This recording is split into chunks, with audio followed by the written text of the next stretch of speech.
안녕하십니까, 박사호입니다. 8월 14일부터 타이완 PTS가 방송하는 12부작 대하 역사 드라마 스칼렛 포머사 1867이 선풍적인 인기를 끌고 있습니다. 중공의 군사 위협을 포함한 엄중한 시국에 타이완의 정체성을 다시 되새기고 이를 국제사회에도 제대로 알리자는 취지에서 제작된 드라마입니다. 서양의 포머사로 처음 알려진 타이완의 정체성과 최초의 국제관계를 조명하는 대작입니다.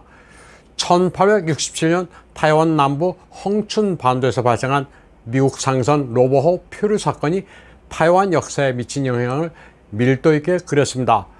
1867년 타이완 해협에서 풍랑을 만나 타이완 남부의 원주민 파이완족 영역에 좌초한 미국 상선 로보호 사건 이후 전개 과정이 스토리라인입니다. 타이완에서 미국과 직접 국제조약을 맺은 주체는 청나라가 아닌 타이완 원주민이라는 점을 부각시키고 있습니다. 역사 속에서 파이완족 원주민은 미국과 난자주멍이란 평화조약을 맺었습니다. 미국인이 혹시 표류해서 원주민 영역에 들어오게 될 경우 붉은 기로 수신호를 하면 침략자가 아니니 도와준다는 명령입니다. 현재 양국관계에서 타이완이 취하고 있는 입장을 역사를 통해 강조하고 있습니다. 타이완은 대륙의 통치권이 원래부터 제대로 미치지 않았던 타이완인들의 것이란 메시지를 전하고 있습니다. 차잉원 총통과 라이칭더 부총통도 이 드라마를 격찬하면서 국민들의 시청을 독려하고 있습니다. 드라마를 방송하는 PTS 사장은 역사의 장면과 분위기 등 디테일이 살아있는 대서사시를 제작한다는 꿈을 이뤘다면서 젊은 시청자들이 드라마를 통해 과거를 직시하고 미래를 봤으면 한다고 말했습니다. 그런데 이 드라마에 발끈하는 이가 있습니다. 까오진 수메이, 치와세 알리라는 타이아족 혼혈 여성 입법위원입니다. 1965년생인데 산지 원주민 선거구의 입법위원입니다. 부친은 안후이에서 건너온 퇴역 노병으로 청나라 아이신주엘로시 황족의 직계 후손이라고 합니다. 아이신주엘로, 애신강라라고 하면 이 네 글자에 신자와 라자가 있다고 해서 신라를 사랑하고 기억한다고 해석하는 이들도 있지만 제 생각은 좀 다릅니다. 만주어를 발음이 비슷한 한자로 음역한 겁니다. 까오진 수메이의 모친은 타이아족 원주민입니다. 성이 두 개인데 까오는 어머니 성을 따온 겁니다. 가수, 배우 출신의 이 여성 입법위원은 상당한 친중파입니다. 베이징의 중앙민속학원을 다녔고 2008년 베이징 올림픽 개막식 퍼포먼스에도 참가했습니다. 까오진 수메이는 드라마 시퀄러 포머사 1867이 민진당 정부의 입장을 대변해 역사를 입맛에 맞게 해석했다고 비난했습니다. 미국이 아메리카 대륙의 원주민을 학살한 사실을 모르냐면서 타이완 원주민과 맺은 조약은 별 의미가 없다고 깎아내렸습니다. 그러면서 드라마가 제국주의 식민사관에 쩔어 있다고 맹공격했습니다. 까오진 수메이는 입법회의 싸움닭으로 유명합니다. 2016년 당시 국방부장이던 펑스관에게 큰 예산을 들여 전투기 국산화를 왜 하느냐고 고래고래 따집니다. 외국에서 사면 될 것을 왜 국산화를 하려 드느냐고 소리를 지릅니다. 펑스관 부장이 국방공업의 중요성을 말하자 타이완 같은 작은 나라가 무슨 국방공업이 필요하냐, 전투기 개발은 장진고 시절 다 하지 않았느냐고 시비를 겁니다. 장진고 총통 시절 그의 이름을 딴 국산 전투기 진고 IDF를 개발했으면 됐지 왜 중공과 군비 경쟁을 하느냐고 국방부장을 다그칩니다. 필리핀처럼 외교수단으로 국방을 공고히 하라고 하자 펑스관 국방부장은 우리는 중화민국이지 필리핀이 아니라고 반박합니다. 까오진 수메이는 2019년 타이완 소수민족 대표 친중 정객들과 함께 중공에 건너가 정엽주석 왕양을 만났습니다. 통전을 담당하는 정엽주석 왕양은 타이완 동포와 이렇게 많은 소수민족 대표를 만나 반갑다고 말했습니다. 왕양은 타이완 소수민족을 중공의 소수민족으로 간주했습니다. 그리고 총서기의 가르침대로 조국 통일에 이바지하라고 말했습니다. 까오진 수메이는 자신의 부친이 안후이 사람이라면서 양안은 화목하게 지내야 한다고도 했습니다. 민진당을 극렬히 반대하면서 친국민당, 친중공 성향이 강한 무소속 원주민 입법위원 까오진 수메이는 중공의 통일 전선 전술에 자발적으로 동참했습니다. 그녀는 중공에서 구의 공식의 견지, 민족 단결의 강화, 양안 발전 심화, 중화 전통문화 진흥, 양안 교류 확대 등을 주장했습니다. 이에 대해 아미족 원주민 출신의 총통부 대변인 콜라스 요타카는 까오진 수메이는 타이완 원주민을 대표하지 않는다. 타이완 원주민은 그렇게 극단적으로 나가면 안 된다고 비판했습니다. 타이완 원주민은 중공이 말하는 중화민족도 염왕자손도 중공의 소수민족도 아니라는 입장을 밝혔습니다.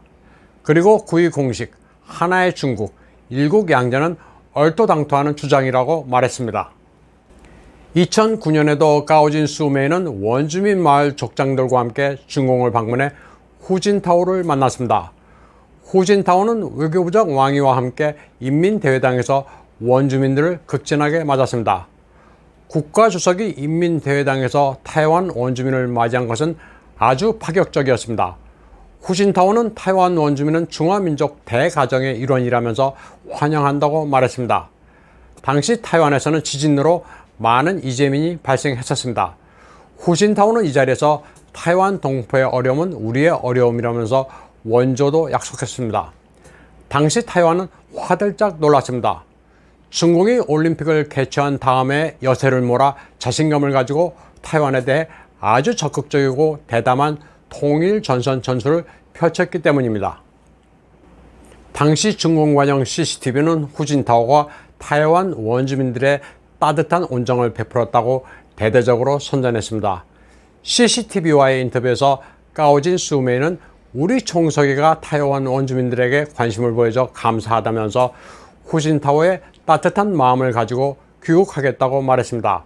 당시 양안 사무를 담당하는 구어타이파는 재난을 당한 소수민족 가정에 2천만 위엔을 제공했다고 선전했습니다. 까오진 수메이는 베이징에 간 김에 중공TV가 마련한 타이완 이재민 돕기 콘서트에도 출연해 우리는 한 가정이란 노래를 부르며 성금을 챙겨가기도 했습니다. 중공이 이런 쇼를 벌이자 공산당이 타이완 소수민족까지 챙긴다면서 강업했습니다. 당시는 중공의 국력이 절정에 달해 자신감을 가지고 경제력이 떨어지는 타이완에 대해 유감없이 통전을 벌이던 시기였습니다. 까오진 수메이는 2015년 9월 3일 베이징 천안문 광장에서 열린 항전 승리 겸 반파시스트 승리 70주년 열병식에도 참가했습니다. 타이완 원주민 대표를 자처하며 전 국민당 주석 렌짠 등과 함께 중공의 초청을 받아 참석한 겁니다. 이 때문에 타이완 원주민 사이에서는 난리가 났습니다. 당신이 뭔데 원주민을 대표해 타이완을 무력으로 위협하는 중공의 행사에 참석하느냐, 부끄럽고 영혼을 잃어버린 행위라는 비판이 쇄도했습니다. 원주민 단체들은 집단으로 기자회견을 열고 타이완 원주민 전체가 까오진 수메이의 인질이었다고 비판했습니다. 공의와 인권, 평화의 정반대인 중국 공산당 편에 서서 악마를 돕고 있다고 평가했습니다. 까오진 수메이가 소속된 타이아족뿐만 아니라 여러 원주민 계파들이 모두 그녀를 규탄했습니다. 이들은 중공의 무력 병탄 위협에 반대한다면서 까오진 수메이는 절대로 원주민을 대표하지 않으며 그녀로 인해 수치심을 느낀다고 선을 그었습니다. 특히 중공이 열병식에서 과시한 미사일들은 타이완 원주민도 겨냥한 것이라면서 그녀의 행위를 개탄했습니다. 원래 원주민 가수였던 까오진 수메이는 타이완의 대표적인 페미니스트 정치인으로 변신했습니다.